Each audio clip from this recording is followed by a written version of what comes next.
नमस्कार दोस्तों, बहुत बहुत स्वागत है लेट्स पढ़ाई लिखाई में।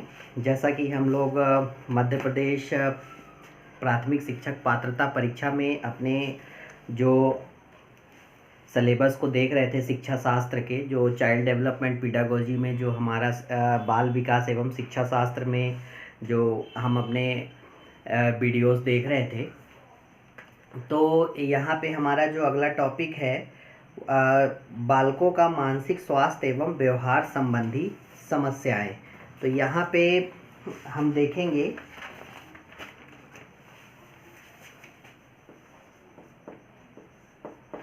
बालकों का मानसिक स्वास्थ्य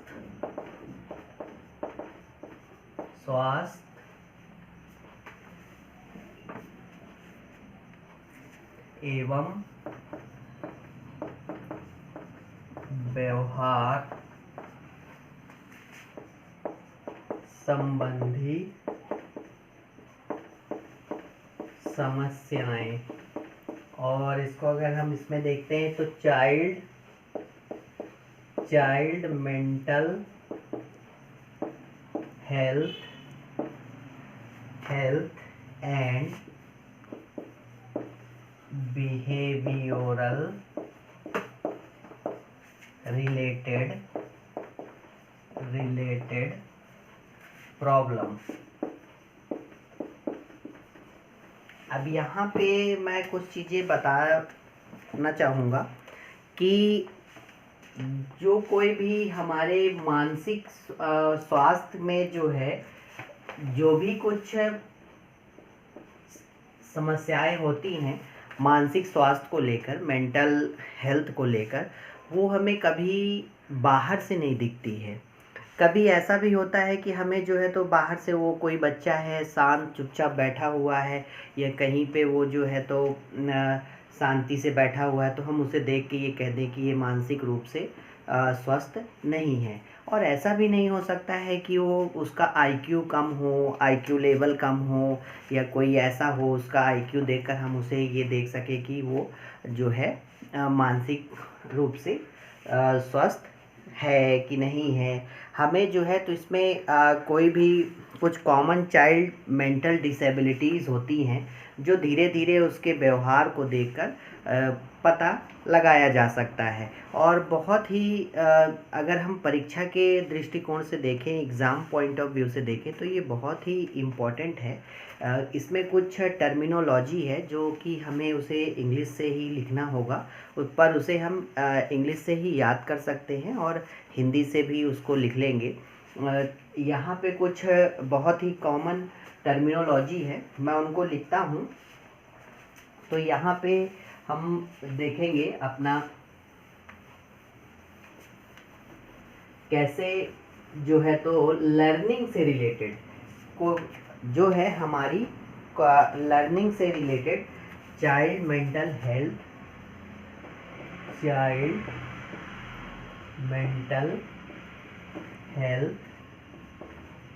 एंड बिहेवियरल रिलेटेड प्रॉब्लम। तो हमारा है common learning disabilities, common learning disabilities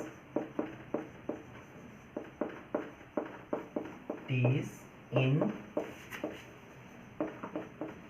children.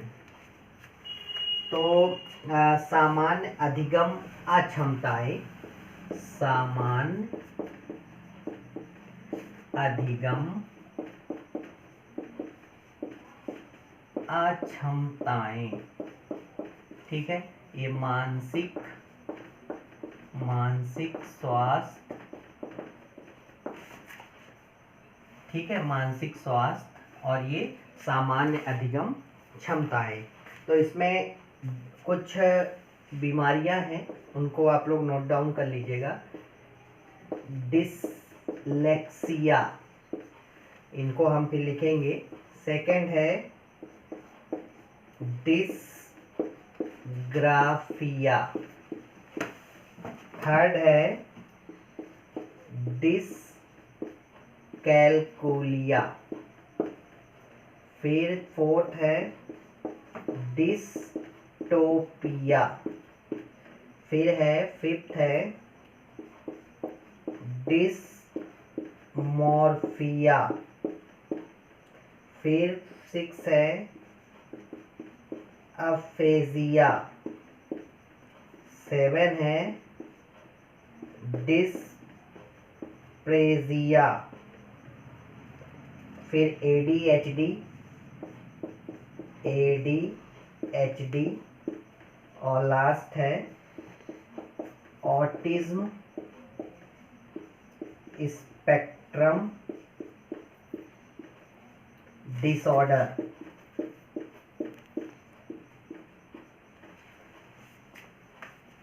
तो इसमें ये कुछ टर्मिनोलॉजी है। इन्हीं से क्वेश्चंस आते हैं कि निम्न में से कौन सी बीमारी है जिसमें जो है जिसे क्या कहते हैं। ऐसा आ जाएगा, कभी ऐसा आ जाएगा डिसलेक्सिया में कि बच्चों में किस तरह की बीमारी होती है। ठीक है, तो इसको मैं फिर से 1 बाय 1 पढ़ता हूँ। हिंदी मीडियम वाले जो हमारे फ्रेंड्स हैं, दोस्त हैं, उन्हें भी ये इंग्लिश से लिखना होगा, और अगर वो इसको लिखना चाहते हैं तो उसको हिंदी से ही इस तरह से वो लिख लें, जैसे डिसलेक्सिया। मैं एक बार फिर से पढ़ता हूँ, धीरे धीरे पढ़ता हूँ, आप लोग इसको सुनिएगा। रिपीट करके, आप वीडियो रिपीट करके भी चला सकते हैं, तो आपको ये सारी चीज़ें मिलेंगी। Dyslexia, dyslexia, dysgraphia, dysgraphia, dyscalculia, dyscalculia, dystopia, dystopia, dysmorphia, dysmorphia, aphasia, aphasia, dyspraxia, dyspraxia, ADHD, autism spectrum disorder, autism spectrum disorder. तो इसमें हम लोग देखते हैं कि इसमें क्या होता है। तो डिसलेक्सिया में रीडिंग डिसऑर्डर, मतलब पढ़ाई के संबंध में अक्षमता, अक्षमता। डिसग्राफिया में लिखने से, लिखाई के संबंध में अक्षमता। डिसकैलकुलिया में गणना संबंधित, गणना मतलब गणित का कोई है, गणित के संबंध में कोई कैलकुलेशन कर रहा है, कोई गणना कर रहा है, तो उसके संबंध में, गणना के संबंध में। डिस्टोपिया इमेजिनेशन, मतलब कल्पना में सब बिखरा हुआ, बिखरा हुआ या उजड़ा हुआ, बेकार। डिसमॉर्फिया शारीरिक संरचना, शारीरिक संरचना में अलग तरह से देखना। अफेजिया में बोलने के संबंध में। डिस्प्रेजिया में शरीर में कोऑर्डिनेशन नहीं होगा, शरीर में सामंजस्य नहीं होगा, मतलब वो पेन पकड़ने में, चलने में, पेन पकड़ने में, चलने में। ADHD क्या है? Attention deficit, attention deficit hyper activity, कभी कभी इसका फुल फॉर्म भी पूछ लेता है, हाइपर एक्टिविटी डिसऑर्डर, ठीक है। अटेंशन डेफिसिट, ध्यान की कमी, और हाइपर एक्टिविटी मीन्स बहुत ज़्यादा एक्टिव होना,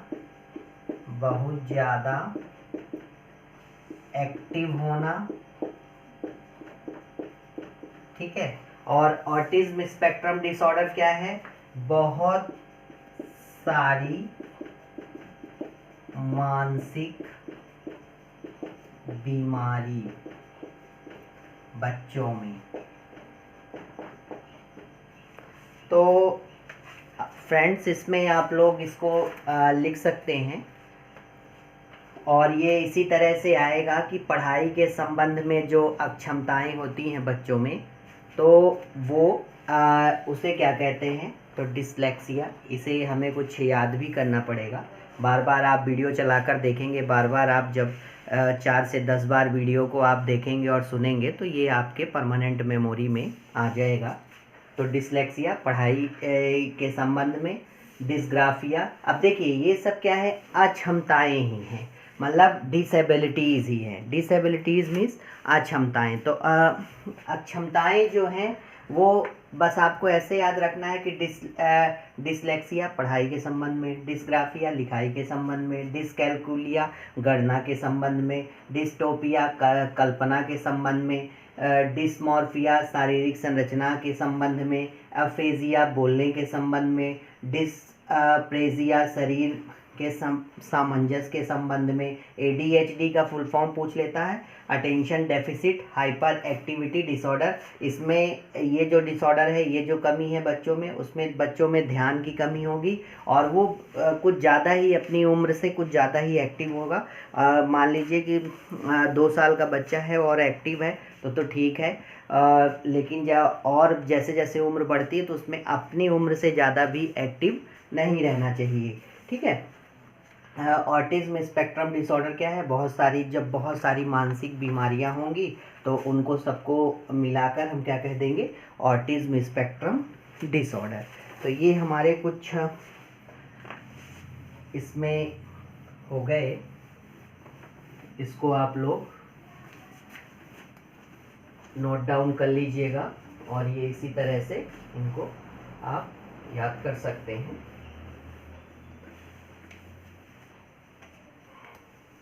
अब देखिए कुछ डिसऑर्डर ऐसे हैं, इमोशंस रिलेटेड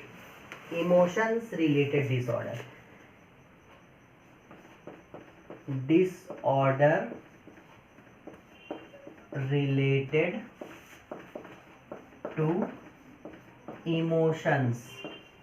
इमोशंस मतलब आपके मन से, आपके जो आपके अक्षमताएं हैं,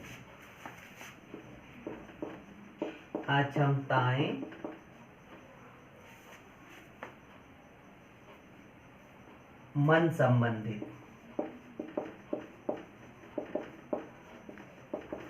संबंधित, ठीक है। तो इसमें क्या है, ऑब्सेसिव कंपल्सिव डिसऑर्डर,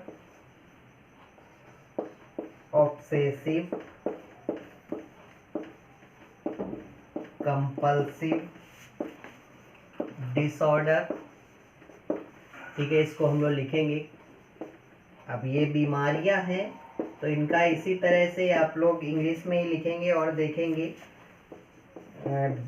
डिप्रेशन, तो आप लोग सभी लोग बहुत अच्छी तरह से डिप्रेशन को जानते होंगे। और 4th है सोशल विड्रावल, ठीक है। तो ऑब्सेसिव कंपल्सिव डिसऑर्डर क्या है, बहुत ज़्यादा साफ सफाई को लेकर है, साफ सफाई को लेकर, फोबिया किसी चीज़ से डर, डिप्रेशन सब चीज़ डिप्रेशन, आप लोग बहुत अच्छे से इसको जो है तो इस वर्ड से वाकिफ़ होंगे कि सब कुछ ऐसा लग रहा है कि सब कुछ जीवन में ख़त्म हो गया और सब बर्बाद हो गया, मतलब सब बर्बाद होना, ऐसा मन में लगे, ऐसा मन में महसूस हो। ठीक है। और सोशल विड्रॉवल मतलब जिस बच्चों में इस तरह का अगर डिसऑर्डर होगा तो वो समाज से अपने आप को अलग रखने लगेंगे, वो समाज में नहीं जाएंगे, अलग रहेंगे, अपने आप को एक बॉक्स में तक सीमित कर लेंगे, मतलब घर के अंदर ही बंद रहेंगे, बिल्कुल भी घर से बाहर नहीं निकलेंगे, मतलब समाज से दूरी बनाना शुरू कर देता है। इसमें समाज से वो दूरी बनाना शुरू कर देता है। तो ये कुछ है ऑब्सेसिव कंपल्सिव डिसऑर्डर जो साफ सफाई को लेकर है। फोबिया, किसी चीज़ से डर है। डिप्रेशन, मन में ऐसा लगेगा कि सब कुछ बर्बाद हो गया है। और जो है सोशल विड्रॉवल, यहाँ पे समाज से वो दूरी बनाएगा।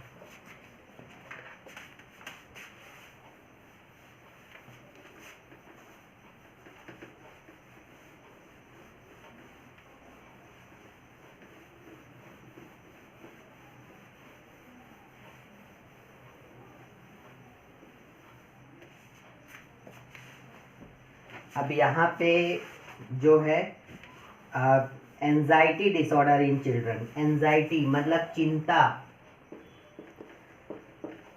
Anxiety disorder in children.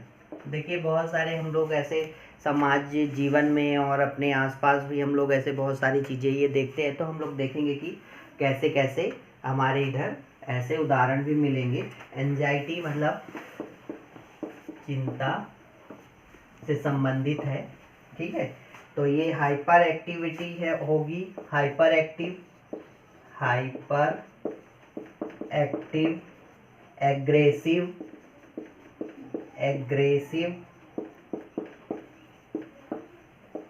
और न्यूरोसिस, सोशल विड्रॉवल, और फिफ्थ है stammering, auditory processing disorder,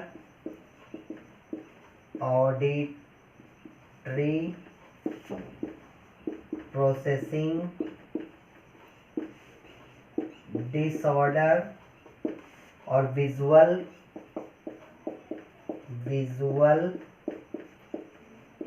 processing disorder. ठीक है। तो हाइपर एक्टिव में क्या है, बहुत ज़्यादा एक्टिव होगा, बहुत ज़्यादा एक्टिव होगा। एग्रेसिव में आक्रामक होगा। एन्यूरेसिस में बेड वेटिंग कर देगा। ठीक है, बेड वेटिंग। सोशल विड्रॉवल में समाज से अलग होगा, समाज से अलग। स्टैमरिंग में हकलाना। ऑडिटरी में सुनकर ना समझ पाना, सुनकर ना समझ पाना। विजुअल में देख कर ना समझ पाना। ठीक है। तो इसमें थोड़ा सा समझ लीजिए। जैसे हाइपर एक्टिव अगर कोई भी होगा, एंजाइटी संबंधित कोई डिसऑर्डर होंगे, मतलब ये क्या है, ये बच्चों में किस तरह के एक्टिविटी देखने पे किस तरह का डिसऑर्डर होगा। मतलब कोई बहुत ज़्यादा एक्टिव दिख रहा है तो उसको वो पूछ सकता है कि उसके अंदर किस तरह के डिसऑर्डर हो सकते हैं, तो आप कहेंगे हाइपर एक्टिव है। ठीक है। आपसे पूछता है कि अगर कोई बच्चा बहुत ज़्यादा आक्रामक हो रहा है तो उसमें किस तरह के डिसऑर्डर हो सकते हैं, तो वो एग्रेसिव है।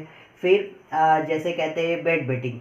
जैसे बच्चे जब तक छोटे हैं तो ठीक है, रात में बिस्तर गीला कर देते हैं, और लेकिन जैसे अगर बड़े हो जाएं, बड़े बच्चे अगर रात में बिस्तर गीला करते हैं तो वो भी एक तरह का डिसऑर्डर है, तो वो न्यूरोसिस कहलाता है। ठीक है। और सोशल विड्रॉवल, समाज से अलग हो जाना। स्टैमरिंग, हकलाना। अब हकलाने को ऐसा देख लेंगे कि कोई क्या है परमानेंट हकलाता है, तो वो अगर परमानेंट हकला रहा है, स्टैमरिंग कर रहा है, तो इसका मतलब है कि वो उसको जो है तो कुछ फिजिकल प्रॉब्लम्स है। लेकिन जब कभी वो इतना ज़्यादा, हम भी देखते हैं कि जब हम ज़्यादा अगर इमोशंस में आ जाते हैं, कभी हमें बहुत ज़्यादा गुस्सा आ जाता है, तो हम भी जब अपनी बातें कहने लगते हैं तो फिर हम हकलाने लगते हैं, अपनी बातें रुक रुक कर कहने लगते हैं। तो यहाँ पे उसका मतलब जब उसके अंदर इमोशंस बहुत ज़्यादा आ जाए, एंजाइटी बहुत ज़्यादा आ जाए, तो वो क्या करेगा, अपनी बातें जब कहेगा तो हकला हकला कर बातें कहेगा। ऑडिटरी प्रोसेसिंग डिसऑर्डर में क्या है, सुनकर ना समझ पाना। अब विजुअल प्रोसेसिंग डिसऑर्डर में क्या है, देख कर नहीं समझ पाना। ठीक है, उसको वो सुनकर नहीं समझ पाएगा और उसको वो देख कर नहीं कर, वो ऑडियो विजुअल से क्लियर है।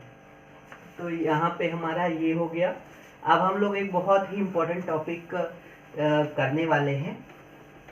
अब ये सब हमको समस्याएं तो हो गई, अब इनको हम एडजस्टमेंट कैसे करेंगे। ठीक है, कभी हम भी अब इस पे देखेंगे।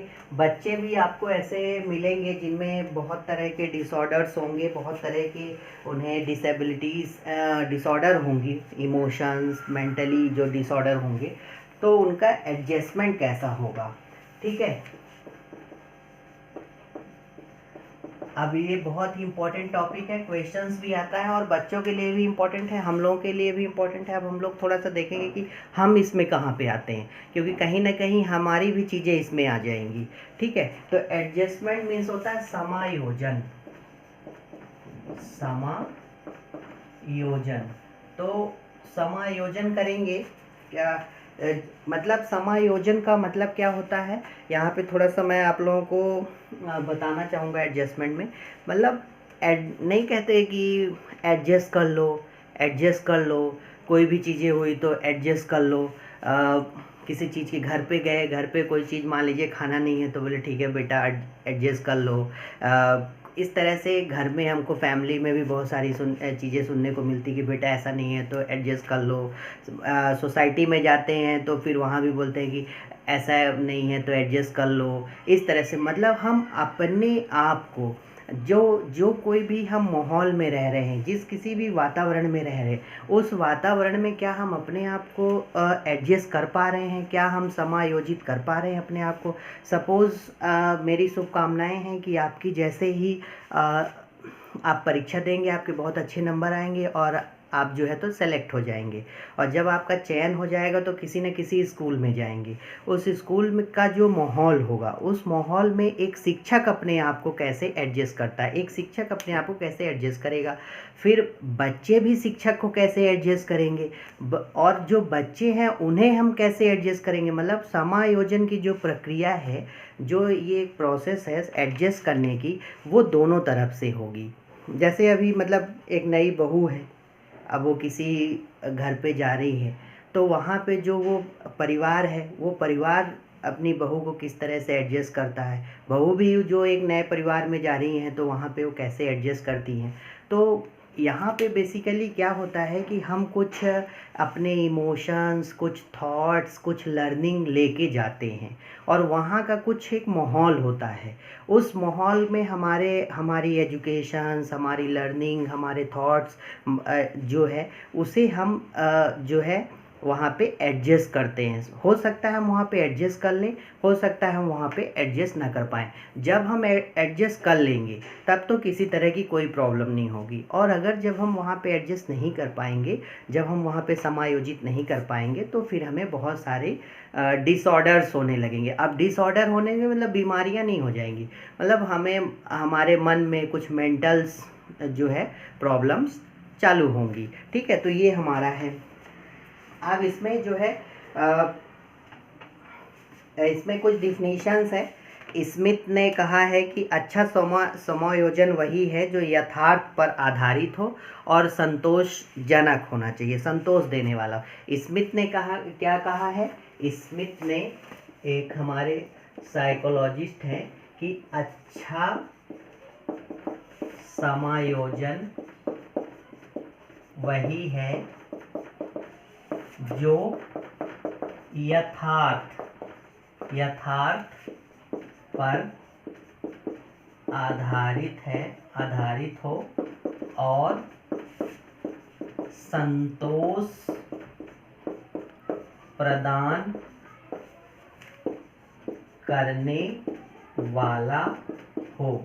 अब ऐसे भी क्वेश्चंस पूछ लेता है कि समायोजन में जो है तो अच्छा समायोजन वही है जो यथार्थ पर आधारित हो और संतोष प्रदान करने वाला हो। किसने दिया? तो स्मिथ ने दिया। मतलब ये साफ है, यहाँ से आप लोग देख सकते हैं कि समायोजन कैसा हो, जो रियलिटी पर हो। मतलब हम कहीं पे गए हैं, अब ट्रेन पे गए हैं, ट्रेन में हमें अगर बैठने के लिए सीट नहीं मिली है तो हम वहाँ रोने लगें, चिल्लाने लगें या हल्ला करने लगें, ऐसा कुछ भी करते हैं तो उसका कोई वहाँ पे बहुत मतलब नहीं है। वहाँ कैसा होना चाहिए? रियलिटी होनी चाहिए। रियलिटी मतलब यथार्थ पे हो। आप ज़मीन पे चद्दर बिछाइए, वहीं पे लेट जाइए, सो जाइए, ठीक है, और जो है सुबह उठिए, बस अपने जहाँ पे जाना है वहाँ चले जाइए। क्योंकि हमें जो है तो उस प्रॉब्लम को कैसे सॉल्व करना है, क्योंकि वहाँ पे हम कैसे उस प्रॉब्लम को सॉल्व करेंगे वो रियलिटी पे बेस होगा और संतोष देने वाला होना चाहिए। हमें ये नहीं लगना चाहिए कि अरे हमने एडजस्ट किया, हमने समायोजन किया, हमने एडजस्ट कर लिया तो हम जो है तो असंतोष है हमारे अंदर संतोष होना चाहिए, ठीक है। संतोष किसी का नाम नहीं है, मतलब ये एक मानसिक सेटिस्फेक्शन है, ठीक है। तो समायोजन गतिशील प्रक्रिया है, ये जीवन पर्यंत एक दूसरे को प्रभावित करेगी। कभी कभी पूछ लेता है समायोजन कैसा है, तो ये कैसा है? गतिशील है, डायनेमिक है, जो कि जीवन भर चलेगा, ठीक है, जीवन भर चलेगा। आप ऐसा ना सोचिए कि हमने आज जब छोटे बच्चे हो चॉकलेट के लिए एडजस्ट कर लिए तो कल उन्हें एडजस्ट नहीं करना पड़ेगा, कल हो सकता है उन्हें किसी दूसरी चीज़ों के लिए एडजस्ट करना पड़े। फिर ऐसा नहीं कि जब वो अपनी यंग एज में आ जाए तो उन्हें कोई चीज़ें एडजस्ट नहीं करनी पड़ेगी, हो सकता है कुछ चीज़ फिर ऐसे ही जब वो अपने ओल्ड एज में जाएंगे, बुढ़ापे में भी उनको एडजस्ट करना पड़ सकता है। एजुकेशनल इम्पोर्टेंस है, इसमें मैं पढ़ देता हूँ। यह बच्चों और शिक्षक दोनों के लिए है। देखिए जो इसका शैक्षणिक महत्व है, इसका एजुकेशनल इम्पोर्टेंस जो है वो बच्चों और टीचर के लिए दोनों, क्योंकि दोनों को एडजस्ट करना है। कॉन्फ्लिक्ट टकराव से बचाता है, किसी से लड़ाई झगड़ा नहीं होगा। जब आप एडजस्ट करना सीख जाएंगे तो आपका टकराव नहीं होगा, कॉन्फ्लिक्ट नहीं होगा, किसी से झगड़े नहीं होंगे, और आपकी तरक्की में मदद करेगा। जब आपकी एनर्जी जो है किसी लड़ाई झगड़े और किसी ऐसी चीज़ों में कॉन्फ्लिक्ट में नहीं लड़ेगी, या कि आपकी ऊर्जा जो है तो वो किसी के कॉन्फ्लिक्ट में नहीं है, मतलब आपने एडजस्ट कर लिया, तो कहीं ना कहीं आप प्रोग्रेस करेंगे, तरक्की करेंगे। और आपकी जो ऊर्जा है, एनर्जी है, जो आपके अंदर एनर्जी है वो सही जगह लगेगी। आपका किसी से झगड़ा नहीं होगा, आपकी लड़ाई नहीं होगी, आपके मन में किसी तरह के उतार चढ़ाव नहीं आएंगे, ठीक है। फिर अगर हम जो है तो एडजस्ट नहीं कर पाए तो क्या होगा? अगर हम नहीं कर पाते तो उसको हम कहते हैं माल एडजस्टमेंट। अगर माल इंग्लिश में हम कहते हैं एडजस्टमेंट, मतलब कुसमायोजन। कुसमायोजन हो गया। अगर हमने समायोजन नहीं किया तो कुसमायोजन हो जाएगा। तो जो अगर कुसमायोजन होता है तो छोटी से छोटी चीज़ों से हम घबरा जाएंगे, बहुत ज़्यादा आक्रामक व्यवहार करने लगेंगे, बहुत ज़्यादा ऑफेंसिव हो जाएंगे, बहुत एग्रेसिव हो जाएंगे। उद्देश्य का स्पष्ट नहीं होना, मतलब हमारा उद्देश्य भी जो है तो क्लियर नहीं होगा, और मानसिक तनाव हमारे अंदर बना रहेगा। ये हमारा जो है तो कुसमायोजन है। अब इसमें कुछ डिफेंस ऑफ एडजस्टमेंट है, जो कि आपके सिगमंड फ्रेड ने दिया था। डिफेंस मैकेनिज्म, ये बहुत ही इम्पोर्टेंट है आपके एग्ज़ाम के लिए। एग्ज़ाम चाहे कोई भी हो, अभी तो आपका ठीक है, अपने शिक्षक पात्रता परीक्षा के आप एग्ज़ाम की तैयारी कर रहे हैं, लेकिन ये टेट के लिए और कहीं पे भी जो आप किसी भी एजुकेशन का जो जो टीचर बनने के लिए आप टीजीटी बन रहे हो, पीआरटी बन रहे हो, कहीं पे भी हो, तो ये बहुत ही इम्पोर्टेंट है। डिफेंस मैकेनिज्म है आपका रक्षा युक्ति, मतलब आपको कैसे, मतलब आप इनको डिफेंस करेंगे, कैसे इनसे बचेंगे, कैसे इनसे अपनी रक्षा करेंगे। तो सिगमंड फ्रॉइड ने दिए थे 2 तरीके, जिसमें से इसमें से एक डायरेक्ट मेथड था, इसमें एक डायरेक्ट मेथड है, डायरेक्ट मेथड प्रत्यक्ष मेथड था। तो प्रत्यक्ष मेथड में अब क्या है, सॉल्विंग, मतलब ये जो है डायरेक्ट प्रत्यक्ष, ठीक है, प्रत्यक्ष मेथड, इसमें क्या है आप कॉन्शियसली करेंगे, कॉन्शियसली मतलब चेतन होकर करेंगे, चेतन मतलब आप अपने से करेंगे। डायरेक्ट मेथड मतलब जो भी कुछ जैसे आपको एडजस्टमेंट करना पड़ा, कोई आपको प्रॉब्लम आ रही है तो उसको आप अपने से चेतन मतलब जानते हुए करेंगे। अभी इसके आगे आएगा एक मेथड जो हम सब कॉन्शियस, मतलब कि हम ना चाहते हुए भी हमारा मन मस्तिष्क करेगा, उसमें बहुत ही मज़ा आएगा। आप भी देखिएगा कि हम कहाँ पे आते हैं उसमें, और हमारा मन और हमारा दिमाग क्या करता है। तो प्रत्यक्ष में हम क्या करते हैं, सॉल्विंग और रिमूविंग प्रॉब्लम, मतलब जो हमें समस्याएं आई, जो प्रॉब्लम्स आई, तो उनको हम सॉल्व करेंगे, उनको हम खुद सॉल्व करेंगे, खुद हैंडल करेंगे, खुद उनको टैकल करेंगे। रिप्लेसमेंट करेंगे,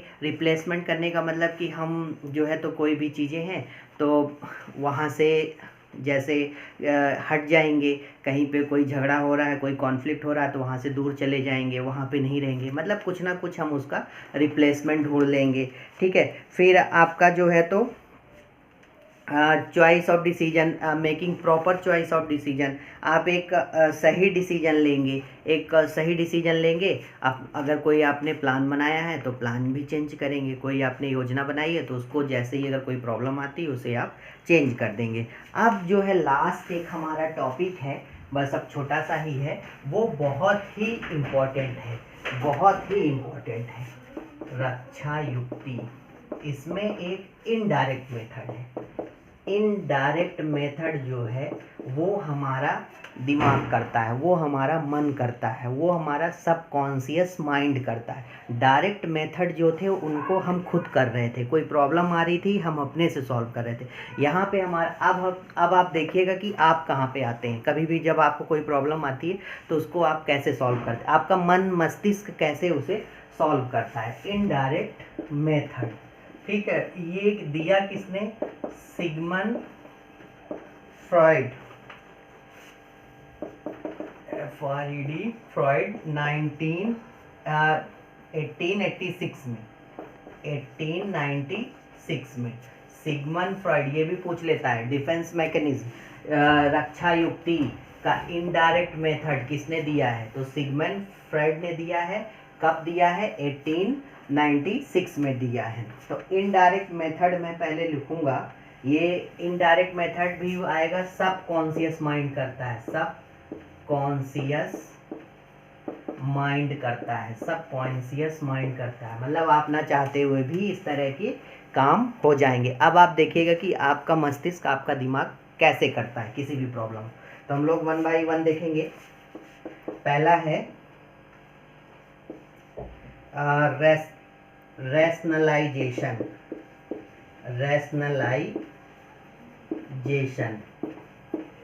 रैशनलाइजेशन ये है तर्कपूर्ण, सेकंड है रिग्रेशन, प्रतिगमन, थर्ड है कंपेंसेशन, क्षतिपूर्ण, प्रोजेक्शन,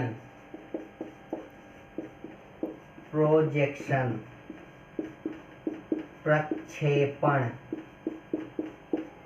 बहुत ही इंपॉर्टेंट टॉपिक पढ़ा रहा हूँ, सब्लिमेशन। आपके 2-3 क्वेश्चंस जो है यहाँ से आने ही आने हैं, क्योंकि आजकल क्या है कि बहुत ज़्यादा लोगों में कॉन्फ्लिक्ट भी हो रहे हैं, बहुत ज़्यादा इस तरह से मेंटल डिसऑर्डर हो रहे हैं, इसलिए जो है तो और ये मेंटल डिसऑर्डर ऐसा नहीं है कि सिर्फ स्टूडेंट्स के लिए है, ये टीचर्स के लिए भी है कि उनके अंदर भी ऐसी चीज़ें आ सकती हैं। तो ये आपको साफ यहाँ पे क्लियर दिख रहा होगा, रैशनलाइजेशन, तर्कपूर्ण, रिग्रेशन, प्रतिगमन, कंपेंसेशन, क्षतिपूर्ण, प्रोजेक्शन, प्रक्षेपण, सब्लिमेशन, उदारीकरण, डिस्प्लेसमेंट, विस्थापन। इनमें क्वेश्चंस कैसे बनते हैं, जैसे आ गया कि कोई बच्चा किसी भी परेशानी को तर्कपूर्ण अगर उसका समाधान उसका मस्तिष्क ढूंढता है, तर्कपूर्ण समाधान उसका मस्तिष्क ढूंढता है, तो निम्न में से कौन सी प्रक्रिया होगी, तो रैशनलाइजेशन, तर्कपूर्ण। ठीक है, तो इसको हम लोग देखते हैं, 1 बाय 1 देखते हैं कि इसमें कैसे होगा। तर्कपूर्ण में क्या है, उचित तर्क देना, उचित तर्क देना। ठीक है, तो इसमें दो चीजें होंगी, इसमें ग्रेप्स आर सोर, अंगूर खट्टे हैं, अंगूर खट्टे हैं।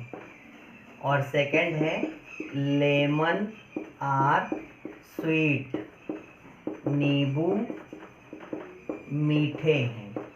ये दो इसमें आते हैं कि कभी आ गया कि अंगूर खट्टे हैं, निम्न में से कौन सा कारण हो सकता है, तो तर्कपूर्ण। ठीक है, नींबू मीठे हैं, निम्न में से कौन सा कारण। यहाँ पे इसको समझना है कि जब हमें, आप देखते हैं कि जब कोई चीज़ हमें नहीं मिलती है, एक कहानी थी कि एक लोमड़ी अंगूर को पकड़ने की कोशिश कर रही थी पेड़ में, और जब उसे नहीं मिला तो वहीं खड़े एक दूसरे जानवर ने कहा कि क्यों नहीं मिला अंगूर, तो उसने कह दिया कि नहीं, मैं तो खाना ही नहीं चाहती क्योंकि अंगूर खट्टे हैं। मतलब उसने तर्क देकर उसे जो है तो उस परेशानी को, उसका समाधान ढूंढ लिया, एक उचित तर्क देकर कि नींबू मीठे हैं। ठीक है, इस तरह से उसने उचित तर्क दिया। फिर है प्रतिगमन, अपनी पहली वाली अवस्था में जाना, पहली वाली अवस्था में जाना। मतलब कोई एक बड़ा व्यक्ति है, 20, 25, 30, 35, 40 साल का है, उसे कोई अगर समस्या आई, कोई भी हो गया, तो वो रोने लगा, और रोने लगा तो वो अपनी पहली वाली अवस्था में चला गया। रोने का काम कब करते हैं, छोटे बच्चे, तो छोटी वाली एज में वो चला गया और वो जो है तो रोने लगा। अपनी पहली वाली स्थिति में जाकर व्यवहार करना।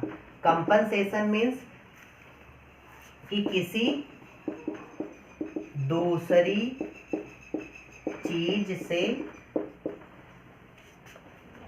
समझौता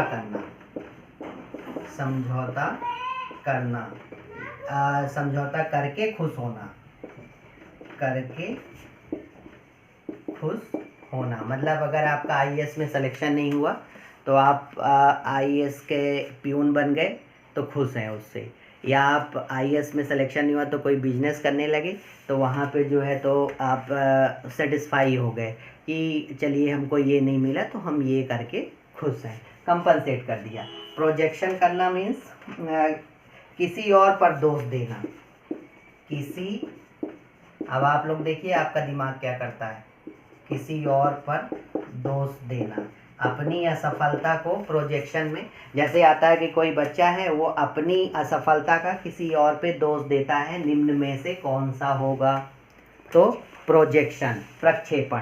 ऐसे क्वेश्चंस बनेंगे। ऐसा नहीं आएगा कि प्रोजेक्शन में क्या होगा, आता है कि कोई बालक खेल के दौरान गिर गया और वह दौड़ नहीं जीत पाया, वो रेस नहीं जीत पाया, और उसने अपने शिक्षक से किसी दूसरे के ऊपर दोष जो है मढ़ दिया, निम्न में से कौन सा कारण हो सकता है, तो आपको टिक करना है प्रक्षेपण। बहुत ही इंपॉर्टेंट टॉपिक है, बहुत सरल शब्दों से समझा रहा हूँ, आप बार बार अगर वीडियोस को देखेंगे तो आपको याद हो जाएगा और आपको बहुत कठिनाई नहीं होगी। सब्लिमेशन मीन्स है समाज के द्वारा स्वीकार ना होना, बहुत इंपॉर्टेंट है, समाज के द्वारा स्वीकार ना होना। ठीक है, अब देखिए सब्लिमेशन, उदारीकरण, समाज के द्वारा स्वीकार न होने का मतलब क्या है। जैसे किसी को बहुत एग्रेशन है, बहुत गुस्सा आता है, तो जब बहुत गुस्सा आता है तो उसे आर्मी में भेज दो। जैसे अगर वो समाज में रहेगा तो गुस्सा करेगा, आस पड़ोस के लोग जो है तो उससे परेशान होंगे, तो उसे आर्मी में भेज दो, तो चाइना वालों को परेशान करे, पाकिस्तान वालों को परेशान करे। तो मतलब इस तरह से जो है तो अपने देश का है तो अपने देश का है तो किसी दूसरे देश में जो है तो अपना एग्रेशन अपनी आर्मी में दिखाए। मतलब किसी हम देश का नाम नहीं ले रहे हैं, मतलब किसी भी देश का व्यक्ति है तो वो अपनी देश की आर्मी में जाए, वहाँ पे उसको ज्वाइन करे और अपना एग्रेशन दिखाए, क्योंकि वहाँ पे एग्रेशन की ही ज़रूरत है। बॉक्सिंग में चला जाए तो बॉक्सिंग में एग्रेशन दिखाए, WWF में चला जाए तो वहाँ पे जाके दिखाए, और भी बहुत जो फाइट्स से रिलेटेड होते हैं तो वहाँ पे जाए। तो समाज के द्वारा जो चीज़ें स्वीकार नहीं है तो उसको वहाँ से दूसरी जगह उसे पहुंचा दिया जाए, दूसरी जगह उसे रिप्लेस कर दिया जाए, उसे दूसरी जगह पहुंचाया जाए। डिस्प्लेसमेंट, डिस्प्लेसमेंट में क्या है, अब दूसरे का गुस्सा दूसरे पे उतारना, दूसरे का गुस्सा दूसरे पर निकालना। जैसे अब हम टीचर हैं, प्रिंसिपल ने डांट दिया, अब हम प्रिंसिपल को तो डांट नहीं सकते हैं, तो प्रिंसिपल क्यों, अगर हम प्रिंसिपल को डांटेंगे तो नौकरी से निकाले जाएंगे, तो हम घर जाके किसको डांटेंगे, स्वाभाविक है अपनी फैमिली वालों को डांटेंगे, तो अपना गुस्सा दूसरे पे उतारेंगे। तो यहाँ पे भी एक क्वेश्चन आता है कि कोई शिक्षक अपने कार्यस्थल पर जो है बॉस से झगड़ा होता है, और झगड़ा होने के बाद वो शिक्षक घर आता है और अपने बच्चों को डांटता है, निम्न में से कौन सी बीमारी है, निम्न में से कौन सा है, तो डिस्प्लेसमेंट, विस्थापन। ठीक है, तो अब थोड़े से और बचे हैं, कुल 12 हैं, 6 हो गए। आप लोग पेशेंस के साथ इसको सुनते रहिए, और ये भी जो भी है तो आपको याद नहीं करना है, आपको बार बार वीडियो से सुनना है, तो आपको ये बहुत अच्छी तरह से याद हो जाएंगे। ठीक है, तो अब है रिप्रेशन 7, रिप्रेशन दमन। ठीक है, फिर 8 है सप्रेशन, सप्रेशन समन, बहुत अंतर नहीं है, थोड़ा सा ही अंतर है। फिर डिनायल, डिनायल इंकार। फिर डे ड्रीमिंग, डे ड्रीमिंग दीवा स्वप्न, दीवा स्वप्न। ठीक है, फिर 11 है आइडेंटिफिकेशन, आइडेंटिफिकेशन तादात्मीकरण, तादात्मीकरण। यही अपने इस टॉपिक में बहुत इंपॉर्टेंट था। रिएक्शन फॉर्मेशन, रिएक्शन फॉर्मेशन प्रतिक्रिया निर्माण, प्रतिक्रिया निर्माण। ठीक है, तो रिप्रेशन क्या है, दमन है, सबकॉन्शियसली कुछ ऐसा अनुभव याद नहीं रखना चाहते, भूल जाते हैं, मतलब दमन कर देना, उसको दबा देना, सबकॉन्शियसली, मतलब सबकॉन्शियसली कोई चीज़ याद नहीं रखना। मतलब कहते हैं ना कि इस चीज़ को एक बुरा सपने समझकर इसे भूल जाइए, ठीक है चलो कोई भूल जाइए। जैसे एक मेरी बाइक चोरी हो गई थी, तो बहुत दिन तक तो मुझे बहुत याद था, लेकिन आज 10-12 साल हो गए तो अब मैं भूल गया, मुझे ध्यान ही नहीं है, अब मुझे याद ही नहीं है, मतलब वो चीज़ अब मुझे परेशान नहीं कर रही है।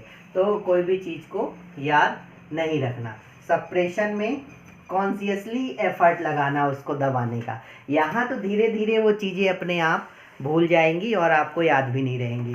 ठीक है, यहाँ सबकॉन्शियसली मन जो है धीरे धीरे, आपका मन धीरे धीरे उस चीज़ से हटता जाएगा, और एक समय ऐसा आएगा जब वो चीज़ आपको बिल्कुल भी परेशान नहीं करेगी।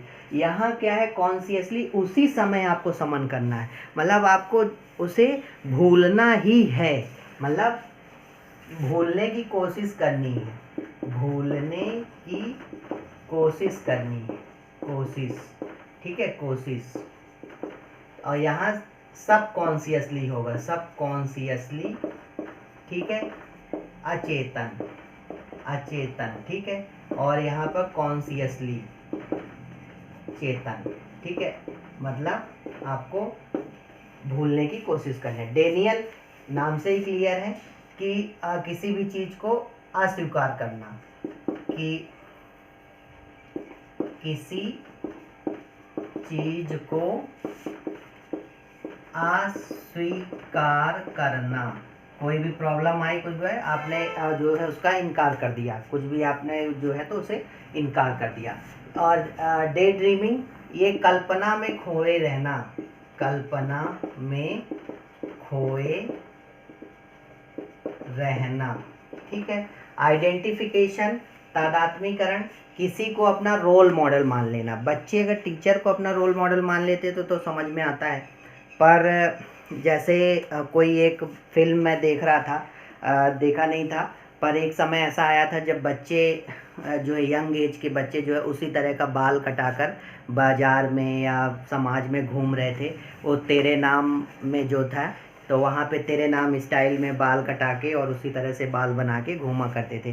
तो आइडेंटिफिकेशन में किसी को रोल मॉडल बनाना, और रोल मॉडल जो बाहर से जिस तरह से दिखता है उसी तरह से सब फॉलो करना, अंदर नहीं। मतलब हमें ये नहीं देखना है कि तेरे नाम में जो हमारे सलमान खान जी थे, तो उनकी बॉडी, उनका एक्सरसाइज, उनको ये नहीं देखेगा कोई भी कि वो 50 साल में, जो 50 साल में भी कितनी मेहनत कर रहे हैं, कितनी मेहनत करके फिल्म शूट कर रहे हैं, इतना अच्छा फिजिक है, इतना अच्छा उनका शारीरिक जो है बिल्कुल फिजिकल बहुत ही अच्छा है। तो वो नहीं, उन्होंने जैसा बाल कटाया तो बच्चे उसी तरह से बाल कटा के घूम रहे हैं। अरे जो है एक हड्डी का आदमी भी जो है उसी तरह का बाल कटाया हुआ है।